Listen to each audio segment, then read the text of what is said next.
That's like my version of the BTS song Euphoria, which played when Kat and what's his name, Ethan, the nice guy. We'll just call him the nice guy. Yeah, Kiss. He's the nice guy. Welcome to another episode of Half a Clue TV Review, the highly esteemed and prestigious podcast series amongst Ron and me. My name is Philip. Extremely prestigious. Hi, I'm Ron. It's highly acclaimed by our friends, our mothers, our peers. Actually, not my mother, but his mother. my mom says I curse too much, so yeah, trying to cut back. Are we gonna? Not for this episode. Nah. Yeah. So welcome to another episode, Half a Clue TV Review. On today's episode, we are covering Euphoria. Have you heard of it?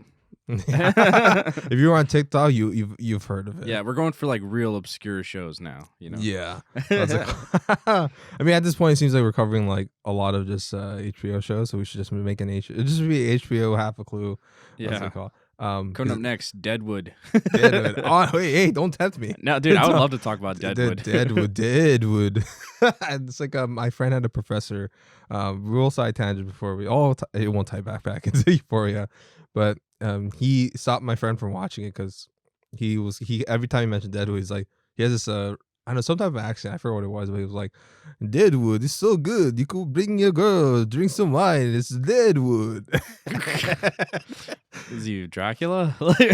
I've heard his voice one time, and it sounds like it's like, and it was worse because Deadwood sounds like something from like Transylvania or something.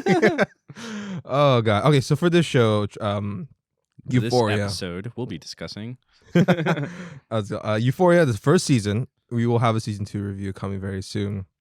It's created by, and the showrunner is Sam Levinson, the director Malcolm and Marie, and he's also the son of Barry Levinson, the director of The Natural and Rain Man and many more. He is this is also based on, this is essentially like a remake / reboot, but very, very loosely tied to the Israeli TV series Euphoria by Ron Lesham and Daphne Levin. But they almost share, they share maybe the core simple premise of kids doing drugs, sex, and nasty shit in high school. Yeah, but that's about it. I feel like I'm gonna end up on a list watching this show. Yeah. Like, oh god, underage full frontal again and again and again and again. Like, Jesus. You mean like, so the entire HBO audience, right? Apparently it's one of their most viewed series, like with Succession right now. I get it. Yeah. I get it. Okay. It's just like, whoa. Like, and you know what? When we get into the ending, I'm gonna talk to you, the fan base directly. Okay. It's a little. I like the show, but you guys a little too much. It covers the escapades of Rue Bennett, played by Zendaya, who is a former drug addict and now still drug addict, who just came out of rehab and went back to high school and immediately relapsed. But while relapsing, she finds the love of her life, Jules Vaughn, who's played by Hunter Schafer. She's a transgender character played by a transgender actress. And Jules is a sexually promiscuous but very artfully, creatively expressive person who not just falls in love with Rue, she falls in love with quite a bit of people. Yeah. She's a little quirky. Yeah. She's like the Pixie Manic Dream Girl, but on steroids. Yeah, like it's on Molly. Molly. Yeah. You know what? Oh, yeah, that's a better comparison. Yeah. It's about just them trying to deal with the horrific realities of high school. Yeah. With drugs, sex, and sex. I love how at the end they're like, do you guys worry that this is gonna be like the peak of our lives? And it's like, for the most of you, yeah, probably. like, sorry. But I think this is where your life is the most interesting. Some of you might end up as like, murderers, and the other one's murder victims. I don't know. I think we know for sure someone who's gonna at least be a secret murderer. Oh, you mean Patrick Bateman Jr.? Yeah, Nate Jacobs, right? So and also follows the stories of all the other the main cast, which is like Rue, Jules, Nate, Maddie, Kat, Cassie, and Christopher McKay, who sadly only has one scene in season 2. It just disappears. That is really disappointing because this is my first time watching this season. Like I just watched it leading up to this episode, and yeah, like McKay is one of my favorite characters. He's pretty interesting. He's kind of tragic, but like most of the characters, he's got a lot going on, but you can tell he's got like a good heart. So yeah, I was hoping they'd explore him more in season 2, and that's like pretty disappointing to hear that Yeah, he doesn't. it's they spend some time on a romance with a different couple, Oh, which I great. also will not see. You haven't seen season 2 or the specials yet, right? Nothing, no. Yeah, what's it called? Just season 1. It's I'm a purist. I only watch one season of a show, and that's it. I'm just kidding. No. that's for Homeland fans, that's what they would believe. Yeah, I'm sorry if that deep cut if you watch Homeland. I also suffered with you. What's it called? So it's like, okay, just straight off the bat, Euphoria. Okay, so coming into the show, what did you expect? I know, was there any trepidations? Were you excited? With it the insane popularity of this on TikTok and Reddit and whatever, just like kind of, or even people kind of turned you off from watching the show? It also being a high school drama. I think the fact that it was a high school drama is what kind of turned me off to it the most. I just don't really watch high school dramas anymore. I never really did, like back in the day anyways, like even when I was in high school. Yeah. I always felt like it was such like a weird misrepresentation of like what high school life is like supposed to be, or at least portrayed in like, popular media. Unless you're freaks and geeks. Yeah. Yeah. I mean, there's there's of course there's rare exceptions, of course. There's always or like, anything John Hughes. yeah, like there's coming of age films that like, work, but like this one, it turns that up to like not even 11, like 15. It's like it's kind of horrifying. But no, like I was not really too into it, but I'd heard good things. It looks like I know from what I've seen, like just clips even here and there, even like some behind the scenes footage. It looked like it was at least done really well. It's like a very well executed show. The production behind it looked like, top tier. So I wasn't like dreading it or anything, but I was just kind of like, man, I just hope it doesn't. I mean, it looks like it's just going to be like full blown high school drama stuff, like, and it kind of is, but it also kind of isn't. It's yeah, a but at the weird same show. time, yeah, it isn't, and it's like, but it's done really well. So kudos. I'll be honest, if I were to watch a high school drama, I think I'll prefer it like this. At least it's entertaining and pretty. Yeah. Again, it's executed very well. So this is like the best version of that. Like it's like I used to say, like it's like Mad Men is like the best kind of soap opera. Oh, like, yeah. It's like the stories are like fairly simple, but there's like really intense and like complex and like very layered themes. And I think you could say that about this show as well. So Yeah. For the most part. It's like I've heard, because like there's a running, like whenever a new HBO show comes, or even a highly acclaimed show with complex protagonists or unlikable protagonists, they always like, this is like Sopranos, but with like for Mad Men. Well, to be fair, it makes more sense with Mad Men because Matthew Weiner did work on Sopranos. Yeah. But he was like, oh, it's like Mad Men, but in the 60s with ads. It's like nothing like Mad Men. Yeah, I know. It's just like sorry, nothing like Sopranos. or like I was like, what's it called? Or Don Draper's like Tony, but with like a secret identity. Or they're like what's it called? Like I've heard the thing like Euphoria is if Sopranos took place in a TV series with drug addicts. I mean in a high school with drug addicts. And I'm like, I see no correlation to that. Like, that doesn't make any sense to me. I know, and it's like, I mean, no, don't get me wrong. Like, The Sopranos is very influential, but I think people like stretch a little too much. They're like, oh, is your protagonist kind of unlikable or kind of a terrible person, but you still like are fascinated to watch them? Like, sure, okay. That doesn't make them Tony Soprano. No, I know there's more to that to Tony Soprano, Yeah. but I do get in the sense that, I mean, one day we'll talk about it, so not to get too into it, but yeah, I do get that because like that was the first big like pop for what's it called, complex anti-hero protagonist. But yeah, in this one, let's talk about our main character, Rue. As for me going into the show, I was very trepidatious. To be honest, like I was kind of holding off the show until I was like, we should probably talk about it on this podcast because it's, people probably want to hear or look about it and stuff like that. But I watched it and I was like, okay, like it's pretty, Yeah, and pretty much exactly echoes your sentiments. Yeah. All right, so our main character Rue, I think, um, portrayed by Zendaya. I think Zendaya is killing it. It is my favorite performance from her, Yes. like from her entire filmography.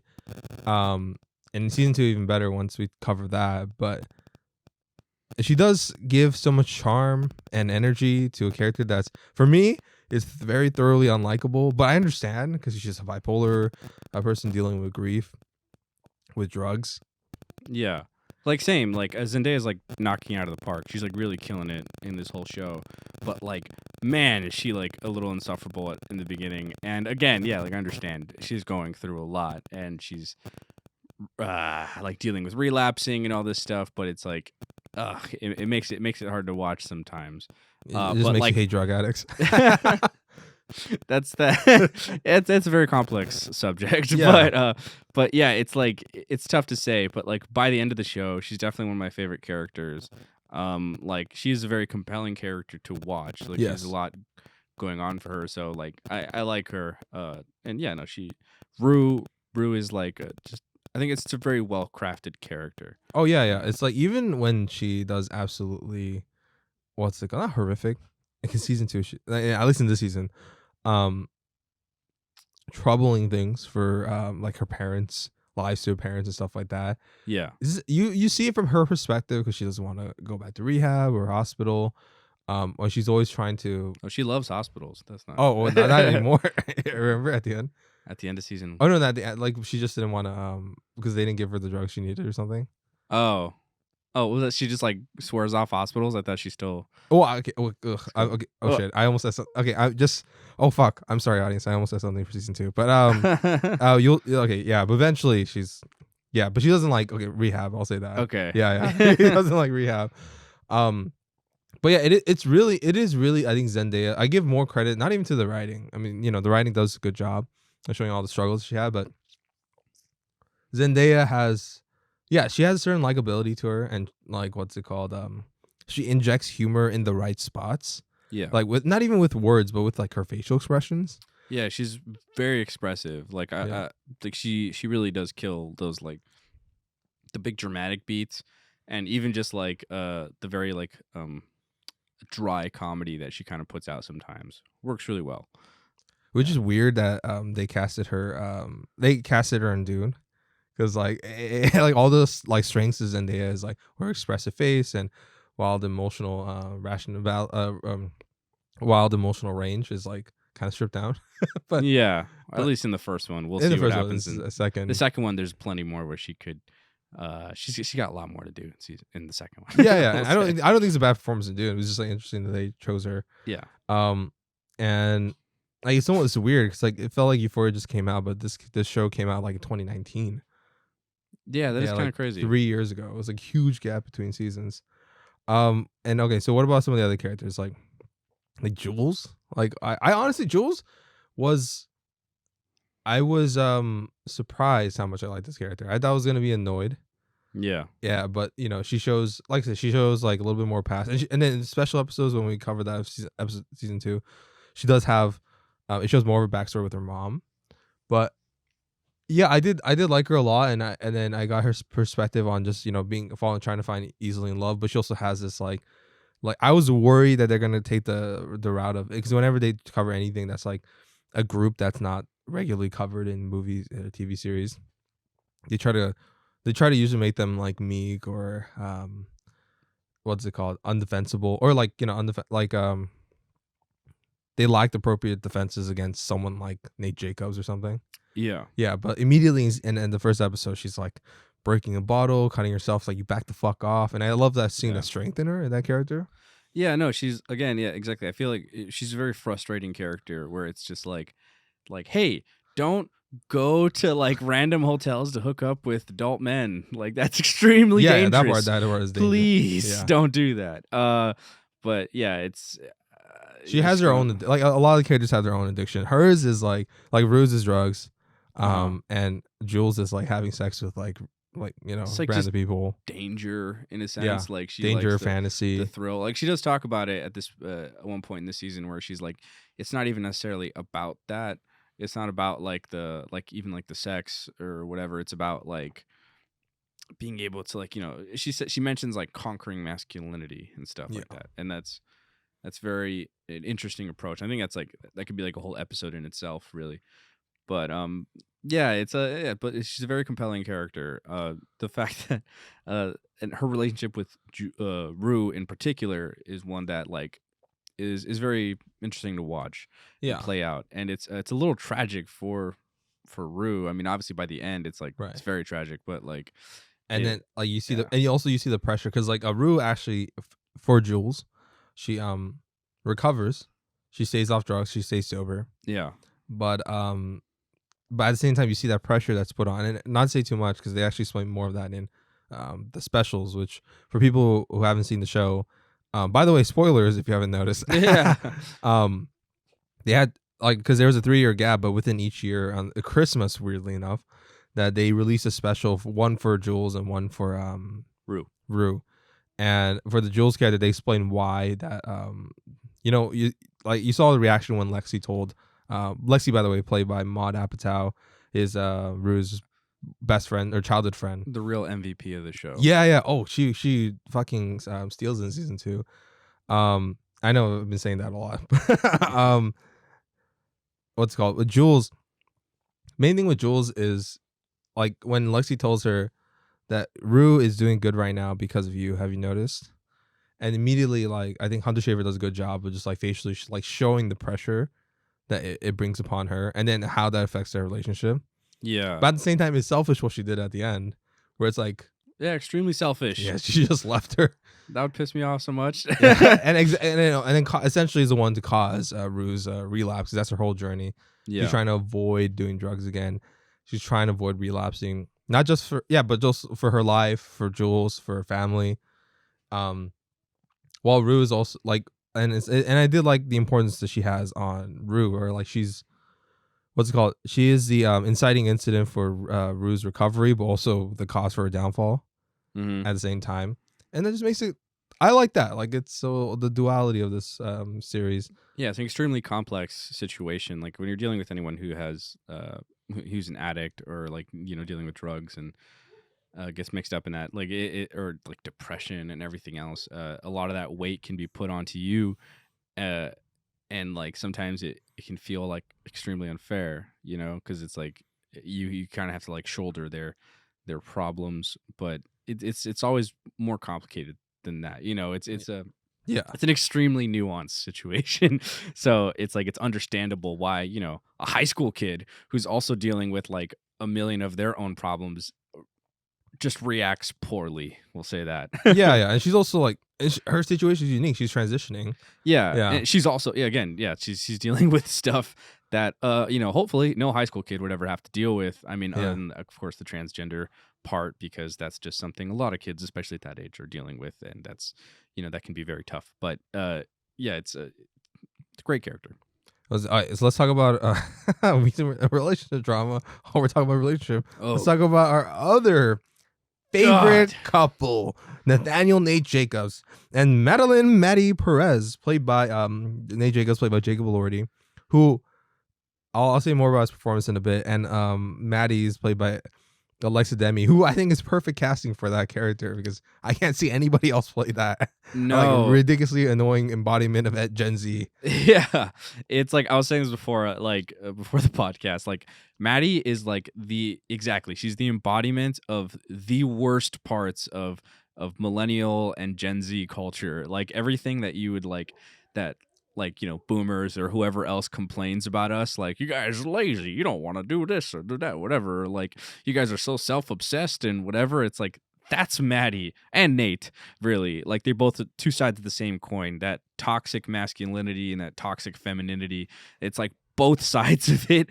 And it's just, God, they're so unlikable. Yeah, they're perfect for each other, but yet they bring out the worst in each other. Yeah, they're gonna end up killing each other. Like I don't know, man. I don't know what's gonna happen. Obviously, I haven't seen season 2, but like oh man, like I hope that they get their comeuppance. And the thing is also Maddie, it's another, again, that's what the show. Well, its great strengths is that it's also she's dealing with a lot too, so it's understandable. Both of them are. Yeah, but her thing is that she's in love with the abuser. Yes. and And that is an extremely complex situation. People who can't break out of that abusive cycle because the only, and like it's understandable even when she's like, after everything blows up with Nate and everyone's kind of like hating him for it and then also giving her shit for it, and she doesn't want to finger her abuser, which is a very real thing that happens. It's tragic, but like it's just like there's layers and layers of complex psychology behind it. And you can also just finger to what she basically says, which is what she's dealing with at home and her parents and them dealing with a loveless marriage and the fact that her dad is basically non-existent. The show is like a poster child for what like terrible parenting does. yeah, except for what's it called? Leslie Bennett, who's Ruth Bennett mom. She's Yeah. like the MVP mom, or even Lexi's mom too. Actually, Yeah. yeah. Or I mean, she wait, which ones? I'm sorry. Oh, like Ruth's mom. Oh Leslie. yeah, Rue's Yeah, mom. she's like, I feel bad for her. She's like the one I I feel the feel worst for her. so bad for her. Like she's really trying her best, but like, man, again, it's extremely hard to deal with someone who can have like manic and depressive episodes and stuff. It's tough, man. Yeah. So, and especially if you have a kid in high school who's like already OD'd and you're dealing with a rehab, it's an incredibly stressful situation. And also you have another kid that is going to be, kind of fall to the wayside because you're dealing with all these other issues. But no, yeah, back to Maddie though, like, and the relationship with her mom where she's like, And she's trying to force that upon like with Nate to make sure it's like as love or passion. Like she'd rather have the abuse, the passion that they Yeah. have, and essentially the financial security that Nate gives. Yeah. Rather than the loveless marriage. And well, even though there's some level of security in terms of physical security, Yeah. but she doesn't want that. No, she wants to do nothing. Yeah. Her own words. Yeah, that's be admired, do nothing, be pompous. Yeah, it's like it tells you everything you need to know. The fact that her idol is Sharon Stone in Casino, which I don't know if you've seen Casino, young audience. Like if you've just watched Euphoria, watch Casino and see what happens to Sharon Stone's character. Spoiler alert, she ODs at one point. Whoa. Hey, I've never seen Casino a million times. No, really though. Also, she's an insane person in that movie. Yeah, she's crazy. And she just modeled herself after this person. Like she's which tells you so much about Maddie. I do like the fact that this show, like, based on what they like to listen or watch, specifically the media they watch. Yes. Like what's called it explains like little different things about their characters, like the flawed nature or how delusional they are or whatever. Exactly. Yes. And it's like, which I mean, we can get to it later, but it's one of my concerns for this show. And I'm like, man, I feel like a parent, like I can feel myself getting older where I'm just like, man, I hope the kids aren't getting ideas from this. They should get, it's the wrong, like, I remember people like Dare was saying, I forgot this organization that was shitting on Euphoria, saying it's influenced kids and glamorizing this lifestyle. I'm like, it is not. I mean, it looks pretty, the show, because it's a show and they have to make the show look good to appeal to viewers. Extremely stylized. Yeah, but none of the characters are living great lives. Like, you'd be a fool to think you want to live one of these lives. The only person that lives like an okay life is Ethan. Yeah. Let that be clear. If you're watching the show and you want to emulate any of these characters, something's fucking wrong with you. Yeah, seriously. You're looking at Nate Jacobs like, oh yeah, that's my idol, baby. The only character that you should want to be anything like is probably Lexi. Lexi and from season 1 at least. That's the only. No, season 2 on. She becomes even better. Okay, cool. Yeah. Cool. So Lexi and I don't want it to be like eat my words and she becomes like a horror drug addict or something. No. Lexi and by the way, it's crazy to see Maude Apatow come into her own. Yeah, it's great. I didn't even recognize her at first. I looked it up. I looked her up and I was like, I was going through the cast and then I was like, oh snap, Lexi. I was like, she's what's it called? Judd Apatow and Leslie Mann's. Yeah. I was like, I thought she looked familiar. She's been in like Knocked Up and This Is 40. Pretty much any Apatow movie. Yeah. But yeah, anyway, like also back to Nate, who is, again, I was calling him Patrick Bateman Jr. because he's like this sociopath. But the only difference is like he does have emotions. He does seem to like actually register people and have some level of empathy. Yeah, like he's if anything, like what defines him is like his anger, particularly his anger through his father for living his duality life. Let's talk about Cal Jacobs. Yeah, it's weird. I hate him for like he did a really despicable. To be fair, he also didn't know she was underage, but it's still very Yeah. it's very questionable morally what he's doing. That's putting it lightly. Yeah, that is putting it lightly. Because I'm saying this within, it's hard because I'm saying this within context of season 2. Yeah. That Okay. we because and we'll talk about intros in a bit because I'll ask you your favorite intro because he has an intro that explains kind of his past and everything like that. Okay. And it does make you feel quite a bit for Cal. Let me just talk about season 1 alone.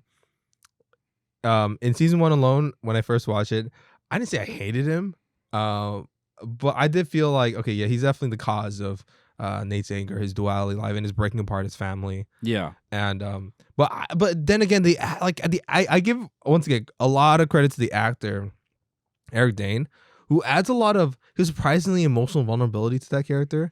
And even in the small moments where like he has this facade of this unbreakable Like hard-edged dad, like a stone-faced sociopath. Yeah, pretty much. Well, then like as soon as like with Jules, like he doesn't try to hurt Jules, unlike Nate, who hurts Maddie. Yeah, it like immediately shows the difference between the two characters, which I did like in the Carnival episode, which is my favorite one. Straight up Scorsese. Or even talks about like the Carnival episode is like it's the best episode.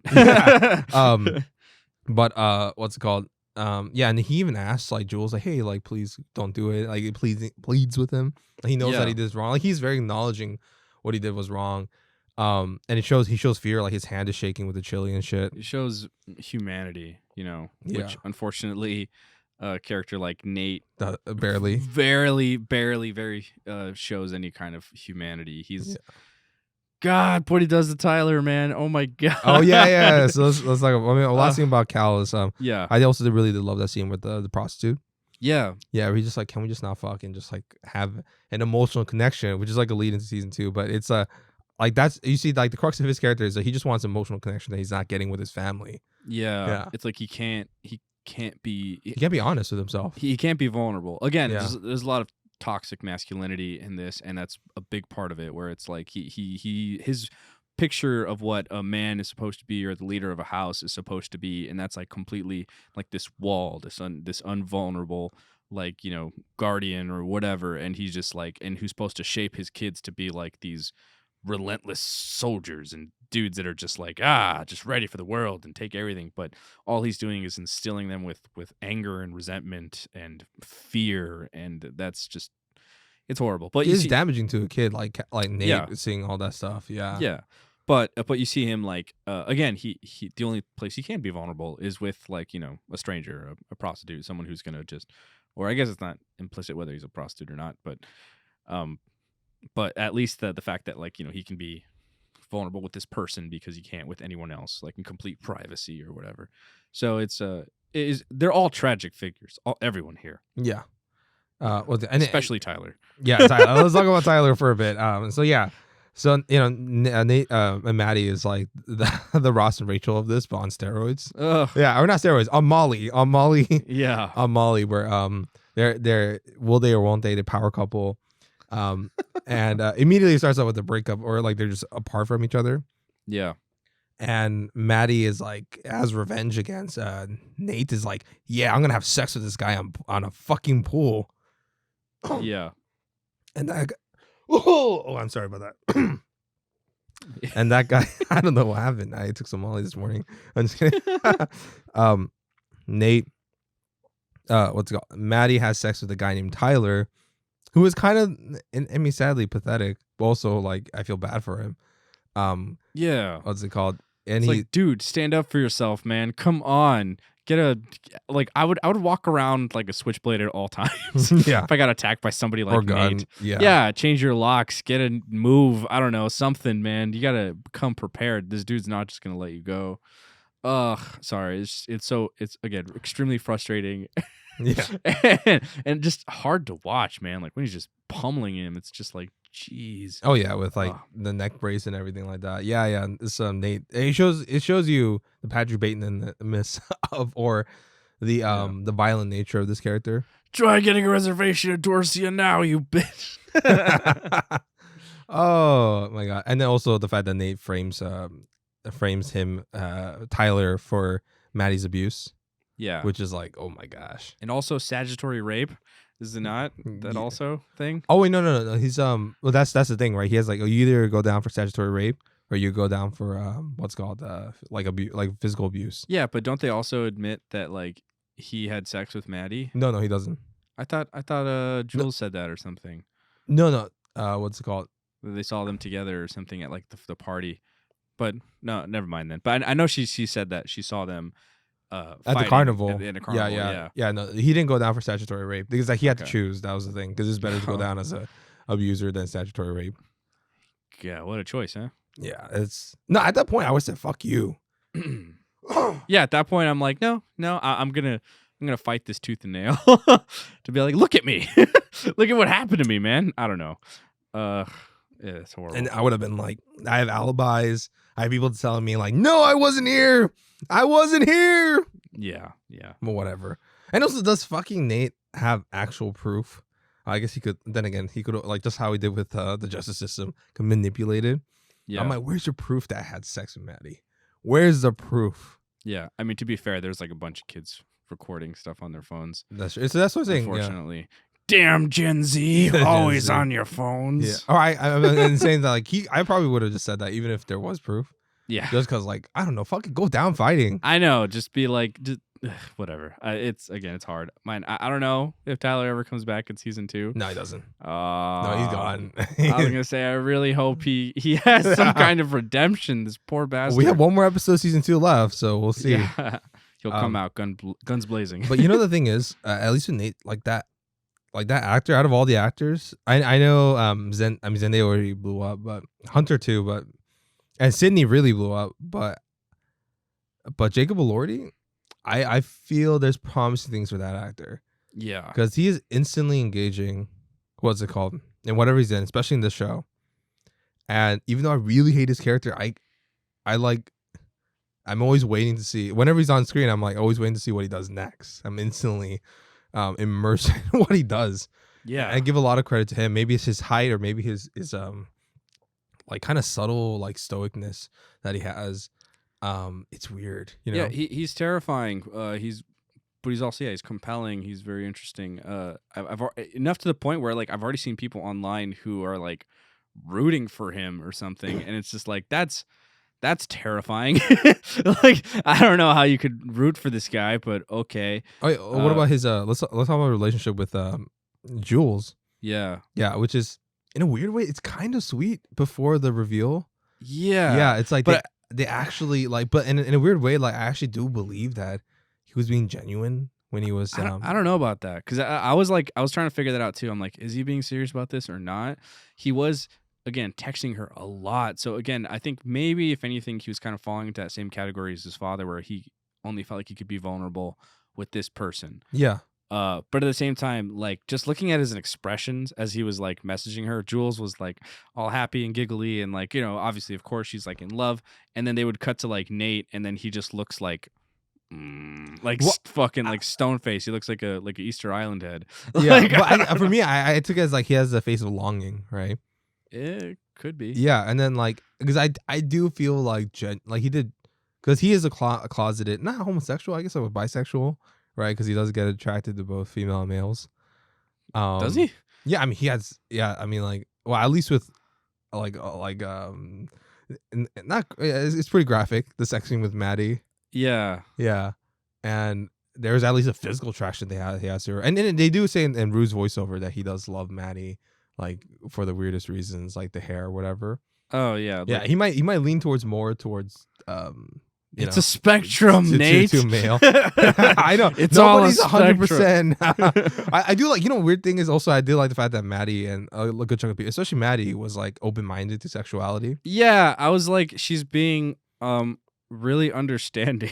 Yeah, she's like trying, so which is good. That's a depth to a character. Yeah, that's nice. She's like, no one's 100% straight or whatever. She's like, it's okay. I just found like a bunch of dicks on your phone, but that's okay. Which God, there's so many dicks on this show. Oh, especially his intro. There's dicks and cocks and Sir Richard Johnson. Yeah, see, I think like it's like in that sense, like he probably leans more towards fall in love with men more than females, or at least people that are not I don't know. It's weird. It's You because talking about Nate? yeah, Or- Nate, or because but technically because she's a transsexual, right? So she's like a man transitioning into, I mean, woman, man transitioning to woman. I don't know. It's a very complicated Yeah, subject. it's like not even getting into because I don't want Dare to shut down the channel. No, it's I don't know. But at least on an emotional level, I do think that for Joel's different because it's a fantasy.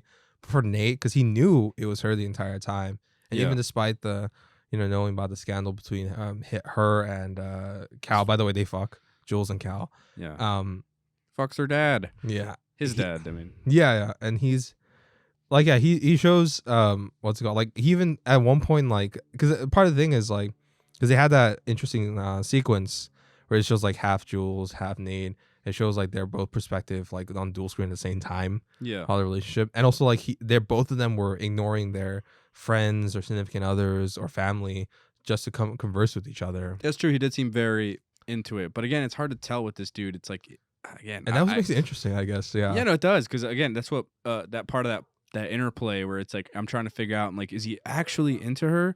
Or is this just all just part of his ploy? And I don't know. It's hard to say. I think it's both. Like he does love her, but at the same time, it's like he He makes does- his pleasure and business at the same time. Yeah, and he does have nice things to say about her when he has that when Rue confronts him at the end of the thing where he talks about like how Jules is a beautiful person, how she's actually going to go far. She has a real future, and how Rue doesn't. Again, being that mix of like cruel and also nice. Yeah, it's like it's weird. He's like, I actually do like Jules. Like, yeah, I'm trying to destroy her life pretty much, but like, she seems like a nice person. I hope she does well. Also, I hope she like dies. I don't know. in a weird way, I think it's like kind of like with his closeted homosexuality or bisexuality, is that what he's doing with Jules is like he loves her, but he's trying to suppress it with this threat. Yeah, which I don't possibly. think. Yeah, I don't know if it's. I don't know. Like, you guys put in the okay. comments. Do you think Nate actually loves Jules or not? Like, who do you think he actually loves more, Maddie or Jules? Or himself, or himself? Yeah, that's because the he thing. literally jerks off to himself. Yeah, In the mirror at one point. I was like, yeah, they're really hitting the Bateman stuff here. Oh, we haven't done that before, have we? I'm just kidding. Yeah, so I have a mirror above my bed. I just Yeah, and then there's this. I don't have as much to say, but it is interesting.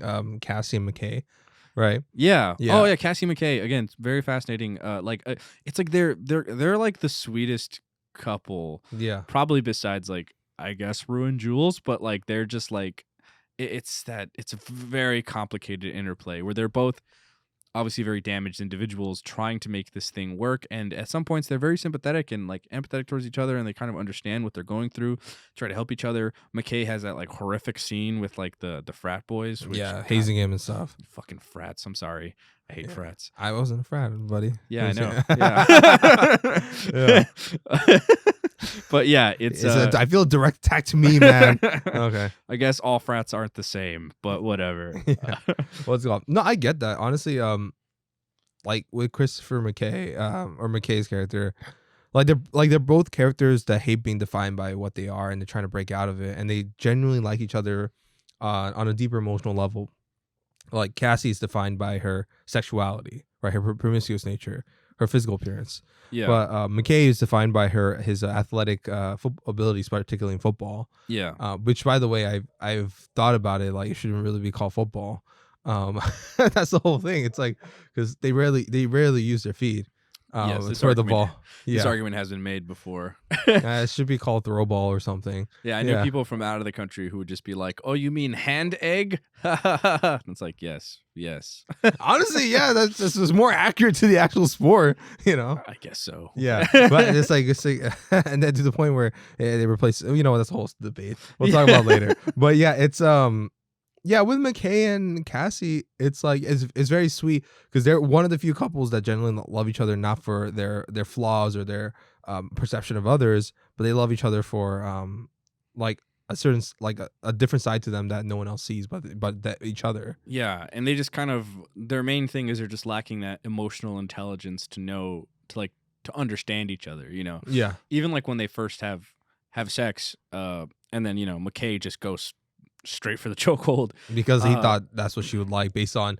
By the way, Nate is like a fucking poison and is poisoning McKay's mind with like the videos and images that she, because it was like I think she got leaked or something. All her all her stuff got leaked, against her consent, and it's really fucked up. It's terrible that it's like gonna probably just be a thing that's just gonna happen in the future. It's just it's horrible. Like but, as much as you guys, warning PSA: do not send nudes ever, please. Just like listen, we gotta admit that it's not a safe world on the cyber just world. At the very least, just don't ever do it in high school. Just like just don't do it in high school, man. It's first of all, you're underaged, and there's a lot of there's so many issues there. But just don't do it, or just hold off as long as possible. Anyway, but like, it's like even then when they first hook up and her reaction to it, where she's like, "That's not cool," but she's open about it, and he's open about it. Where he's like, "I'm sorry, if that's what you would like," and then she's like, "No, that's not what I like." Also, just ask me first. Yeah, just ask me. Like that open communication. It's like it's almost lacking in all the relationships. Exactly. It's like like the most important of any like a relationship is in the foundation. Really, is that being able to communicate and understand your partner and what they're thinking and what you're thinking, and let them know that. And it's like that's just healthy. Just to be able to speak openly, and again, especially when it comes to like sex, which again is like one of the main topics of the show. But like it's just that scene was harrowing, where it is it's interesting. And brief rundown on some of the supporting characters. My favorite supporting character is Lexi and Fezco. Actually, I really like Fez. Fez is the shit. I love Fez. Like he has like a unique look to him too. Like he's an actual, like he's from Oakland or something, and they just found him, and he thought they were scamming him. He's like, no, I'm not gonna be on the show. And they're like, no, it's real. We're HBO A24. And he did it. Thank God, because it's super authentic.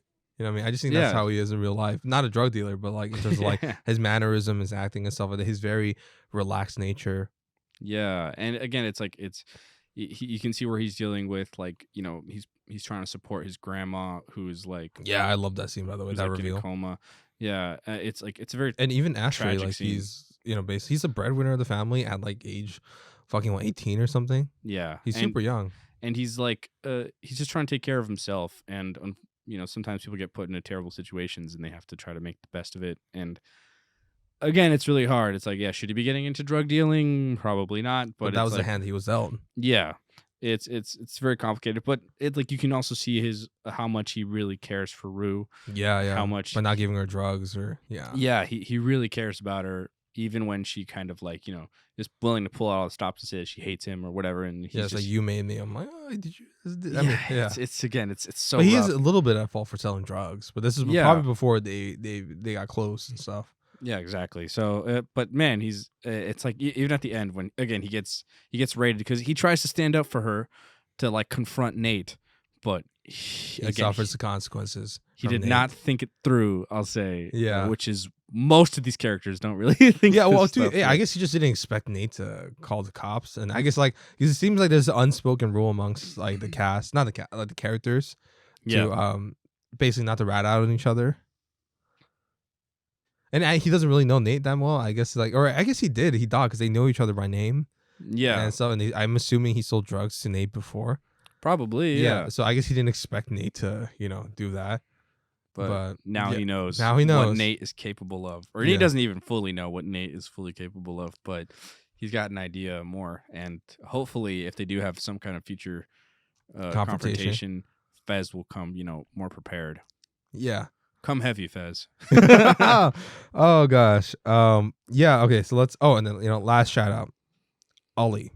I mean, there's Gia too, Rue's sister, who the Candyman. That's that's my maybe a little complaint. I though it fixed a lot more in season 2, but I do wish Gia and this is ultimately a story about drug addiction and the recovery and the toll that it has on the people around you. Yeah. I do wish Gia and Leslie, the Bennett family, Rue's family, had a little bit more screen time. Actually, a lot more screen time, and to really show the effects. But I agree. Yeah, that's something that probably could have been addressed more. Because the show, one of my complaints is it's a little scattershot sometimes, where like, I mean, he definitely has direction going on, but the focus is divided clearly. Yeah, I mean, he's trying to basically break it up amongst like eight 8 main characters, so there's a lot to like, there's a lot of story and background and like side characters to kind of like spread around and stuff. But yeah, Ali was definitely a really interesting character that I Yeah. wanted to see more of, and it sounds like we do get more of him in season 2, so Yeah, I'm no, excited to hear that. the Rue special, which I'm very excited for you to see. It's literally an hour conversation in a diner between Rue and Ollie after her relapse. Oh, that's awesome. Yeah, and it's the most subdued this show has been in a weird way. I was just like, whoa, what's happening? This feels like a different show. You're telling me there aren't like Asteras and sky panels like coloring the entire diner No, with like no. pinks and blues and purples and violets? Like I mostly have longer takes and stuff. But yeah, it's like Yeah. super subdued. I was like, whoa. That's cool. We'll talk about it in the next episode. But yeah, Ollie is he's like a secret weapon the show has, and very he's the actor that's like kind of like Jacob Elordi, like instantly engaging as soon as he comes, like his voice, his mannerism, his look. Like same thing with Candyman. Where have you seen Candyman? I've not, but I know the trailers, and every time I hear his voice, I just hear Candyman. Yeah, it has a very soothing, deep voice to him. What's it called? He should do voice acting stuff. yeah, I would love to see that. Maybe he does. I haven't taken a look at his filmography.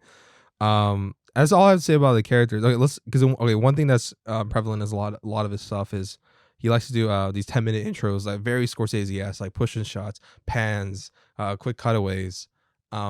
What is your favorite intro of the series? That's really hard to say. I don't know. Like that again, there's a lot going on in each of them. It's like I liked Maddie's intro. Vaughn's intro was like very like again compelling and like tragic. Jules like when her mom like walked away, went to left her in the hospital or psychiatrist. I was like, oh, that sucks. Rough. Yeah, really really rough. Yeah, I'll probably say I'll stick with Jules. For me, it's hard. I mean, Sydney had an interesting one in episode 7, but I like them all a lot. The hardest one to watch, huh? Oh, not Sydney. She's Sydney Sweeney's actress, Cassie. Cassie. I was gonna say for me, yeah, it's probably between like Nate and Jules. Nate is really you know, honestly, for me, even though the 3 best are Nate, Jules, and McKay's. I have to maybe lean towards McKay's of how tragic it is, like the end revelation, because they built him up as like one of the best career prospects for football. Yeah, and at the end, like he did the math because he's rational. Like he's like, oh, I'm gonna make an empire myself. I'm not gonna be like other football players. And he's hardworking, but then he does the math and he does see the stats amongst the other people, and he's like, oh, I'm not gonna make it to the NFL. Yeah, and that's like dealing with like he feels like, you know, basically dealing with your own sense of mediocrity. Not saying he is, but that's what he is feeling. Yeah, it's like you could say most of these other characters, they feel like they have a lot of potential, or like they still have a long way to go in life or whatever. But for McKay, he's been building up his entire life, his entire childhood was devoted to football and to the dream that he would make it, and he was convinced that he would.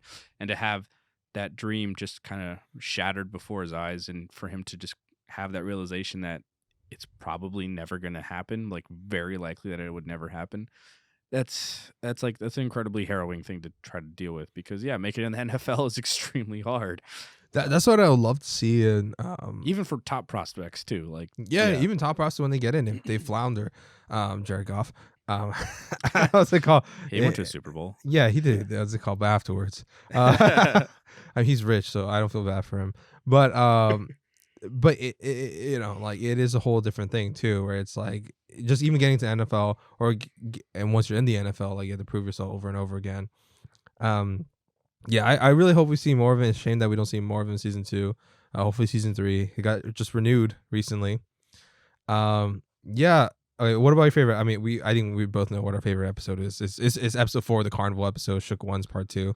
It's fantastic. I was actually trying to figure out why it was called Shook Ones Part 2, because I know it's like a song by Mobb Deep, and I was like, what are they trying to say about? Because that's like mostly about like gangbanging, but no, it's just like it's just extremely like captivating. Pretty much all the main players are there, including like, you know, Nate's dad, Jules, all the kids, Nate, like, and all like the storylines are kind of intersecting and interweaved in their own way, and they're kind of like zipping past each other, and they all reach their peak in the episode, right? Yeah, it's like Jules and like was it is it Wait, no, Jules and Rue I mean, they got up in the episode before, right? they what? Was it, they consummated their relationship Oh in yeah, I episode believe 3? so. Yeah, Yeah. yeah. But this one is like kind of the aftermath and stuff like that. I mean, everyone reached their peak, I guess, except for Maddie. Yeah. Oh, oh, shit, it's a down point or low or something like that. Yeah, Yeah. it's low, and then it It's gets like lower. climax after climax after climax, or even with the like Gia's character. Oh god, I love that scene where she's like, "I know fucking," like Rue tells the weed dealer, like to get him away from Gia, like, Yeah. "Oh, I know people," like she just names all the HBO characters. I know, like, right? I was like, Tony wait, is that? Soprano, Omar, like Yeah, I was from like, The Wire, yeah, she's like Stringer. Stringer Bell from The Wire. I was like, Yeah, then he starts quoting Pulp Fiction. Yeah. Some Which is- guys with pliers and a blowtorch. yeah, I know. That's hilarious. Way to like, it's in a weird way. I hate it when shows like self-congratulate the network they're on, but this Yeah. one it makes sense. Yeah. But yeah, and also like that oneer where like the camera just like going from all the different perspectives in one shot. Very much of Robert Altman's The Player. But it's like probably the most Scorsese-esque episode that Sam Levinson has made. Yeah, for sure. Also, so many fireworks going Yeah. off in the background.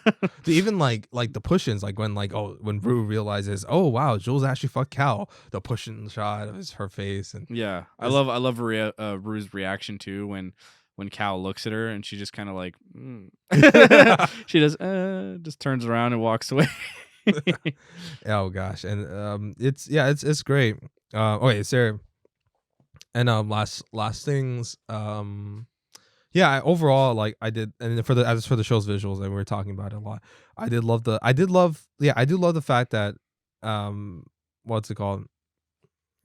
He does take bold choices in visuals, whether it's like whether sometimes it's like making the background black and the spot like the head like a spotlight's hit on the characters to show like their emotional perspective, like when Rue was talking about her one story from her childhood that she wants to express, and just like her like a lot of internal expression visually, but it's sometimes excessive. I mean, one part of it, if you want to go into it, the style that did bother me is particularly the color lighting and tube lighting in some parts, but I feel like you have a better perspective on this. So Well, yeah, it's like they use these like kind of tube lights that are called like Asteras, and you see them in frame a lot and like in the background, and they kind of just scatter them all over the place, and it's understandable. They're very like colorful lights that you can pretty much play with in like any scene, but I don't know. It didn't bother me that much, but just the fact that it's like kind of the same color palette for like every party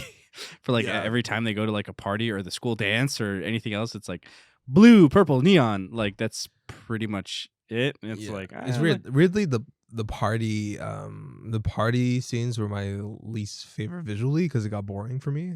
after Yeah, a bit. it's got a lot of, it got very samey, and I was kind of like, I was hoping for a little bit more something go on. I don't know. The production value for these high school parties is off the charts. Yeah.